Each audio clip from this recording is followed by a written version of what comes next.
प्रितीच्या भाव भयणीनो तुमकां सगल्यांक देव बरो दीस दिवं म्हणटा. आयज बुधवार आनी आयचें शिवर्तमान जावन आसा माकूचो पयलो आविस्पोर वोड 29 ते 39 पर्यंत. मार्क चॅप्टर 1 वर्सेस 29 to 39. आनी आतां आमी पयलें देवाचें उतर आयकुया. देवस्थानांतलो भायर सरून जाकोबा आनी जुआंवा सांगाती तो सामको सिमावा आनी आंद्रेच्या घरा गेलो. सिमावाची सासू जोरान अंथरुणार पडलेली आसली आनी ताणी ताका रोखडीच तिची खबर दिली. तो लागीं सरलो आनी तिच्या हाताक धरून ताणें तिका उठयली आनी त्याच वेळार तिचो जोर पडलो आनी ती तांचो परामूस करूंक लागली. सांज जातूच दीस दारीर पडल्या उपरांत सगल्या वायटाकारांक आनी देंवचार बसलेल्याक ताचे सोरशीं हाडली. ताच्या दारार नगरभर लोक जमून खेट जाली आनी जिन्सा भासाच्या खूब बोलीकारांक ताणें बोरी केली. जायते देंवचारूय काडले. आपूण कोण तो ते जाणा आसले देखून ताणें तांकां उलोवंक दिवंक ना. जेजू गालिलियांत प्रवचन करता. दुसऱ्या सकाळीं अजून काळूख आसतना उठून तो भायर सरलो आनी एका एकसुऱ्या जाग्यार वचून थंय मागणें केलें. सिमावान ताचे सांगाती ताका सोदूंक गेले आनी तो मेळटोच ताणें ताका म्हणलें, सगलो लोक तुका सोदता. ताणें ताका सांगलें, दुसरे कडेनूय हांवें शिकोवन दिवचे खातीर लागशिल्ल्या गांवांनी आनी नगरांनी वचुया, कित्याक ह्याच पासत हांव आयलां. आनी तांच्या देवस्थानांनी उपदेश दीत आनी देंवचारांक भायर घालीत तो आख्खे गालिलियांत भोंवलो. जेजू प्रितीच्या भाव भयणीनो, आयचें शिवर्तमान जें आमी वाचलां तातूंत आमी पळयता की जेजू कसो लोकांक बरो करतालो, कसो लोकांक बरो करचे पयलीं शिकवण दितालो, सजमणी दितालो, तांचे थंयसर प्रवासन करतालो आनी तेजे उपरांत जें शिकयतालो तो तांकां दाखयतालो की खरें सत म्हणून पेकोणी तांकां दिवन. आनी कितें घडटा आयच्या शिवर्तमानांत?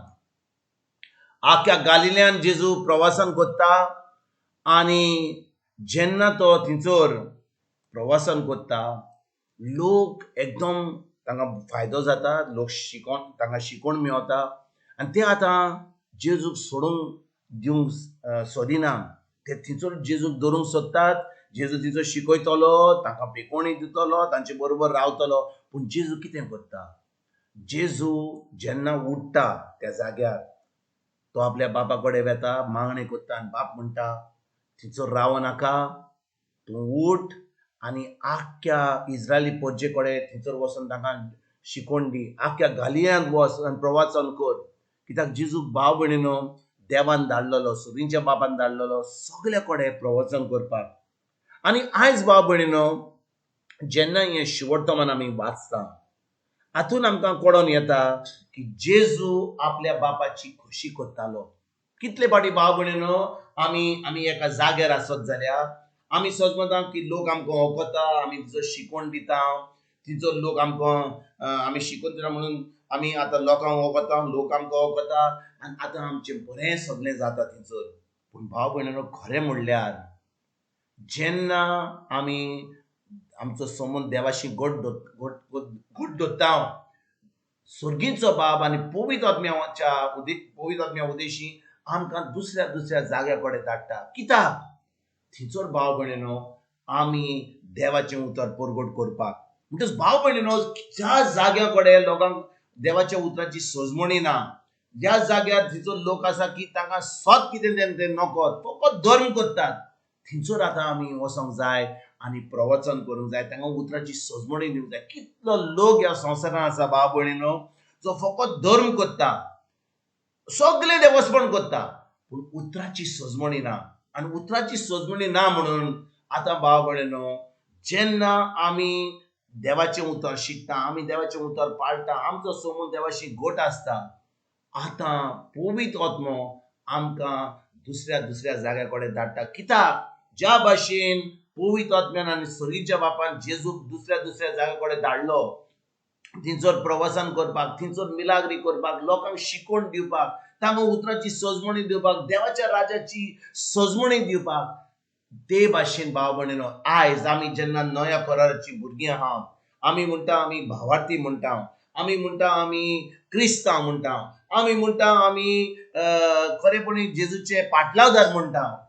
तो जेजूचे पाटलावदार जाल्यार जेजून आमकां हुकूम दिला, ताणें आमकां म्हत्वाचो 28 वर थंयसर कितें म्हणटा, वसात म्हणटा आख्या संवसारान आनी उतर देवाचें परगट करात.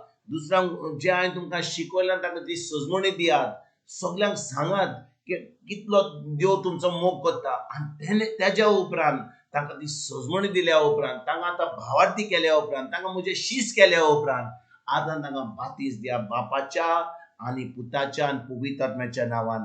आनी भाव भयणीनो, फकत आमी बातीस दिलो, फकत तांकां आमी पवित्र स्नान दिलें, तुमकां दिसता की आमी तांकां खरें शीस करतले? ना. आमकां जाय जेन्ना आमचो संबंद देवाशी घट आसा, जेन्ना आमी जाणो की आमी देवाचें उतर शिकता, आमी उतराची आमकां सजमणी म्हणून आमी तें उतर पाळटा आनी तें उतर पाळून आमी एक जैतिवंत जिवीत जियेता, एक भावार्थीचें जिवीत जियेता. आतां पवित्र आत्मा आमकां धाडटलो, कित्याक जें आमी सांगूंक जाय, जें प्रवचन करूंक जाय तेंच आमकां पवित्र आत्मा सांगतलो. आनी जेन्ना आमी पवित्र आत्म्याच्या आदारान, पवित्र आत्म्याच्या जाणवायेन, जी जाणवाय देवाची आसा ताच्या उतरा वरवीं, ती आमी वचून दुसऱ्यांक शिकयता. आतां तो लोक, तांचें मन उक्तें जातलें, तांचें काळीज उक्तें जातलें, तांकां उतराची सजमणी मेवतली. आनी भाव भयणीनो, तो लोक जो आयकता ते शीस जातले.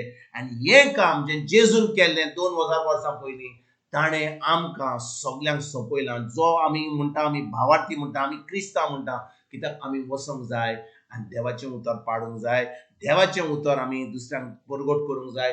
हें प्रवासन जें आमकां सांगलां, फकत आमकां मातशें कर म्हणून सांगूं ना, आमकां हो हुकूम दिला जेजून, वसात म्हणलां आख्या संवसारान आनी देवाचें उतर परगट करात. तर भाव भयणीनो, आयज जी आमी बरी बसल्या आमच्या जाग्यार, आमी बरे भाशेन आमी म्हणटा आमी मागणें कोत्ता, आमी देवाचें उतर आयकता, शिकता, आमी रिती राखता, पूण आमी दुसऱ्यांक ही बरी खबर दिना जाल्यार आयज भाव भयणीनो, हें उतर आमी खेरीत भाशेन हाची उतराचेर नियाळ करुया. ज्या भाशेन देवान सर्गीच्या बापान जेजूक धाडलेलो, आमकां एक एकल्यांक धाडल्यात हें उतर परगट करपाक, ही देवाची उतराची सजमणी दिवपाक, ताची राजवटकी फुडें सरपाक आमी आयजथान वावरुया.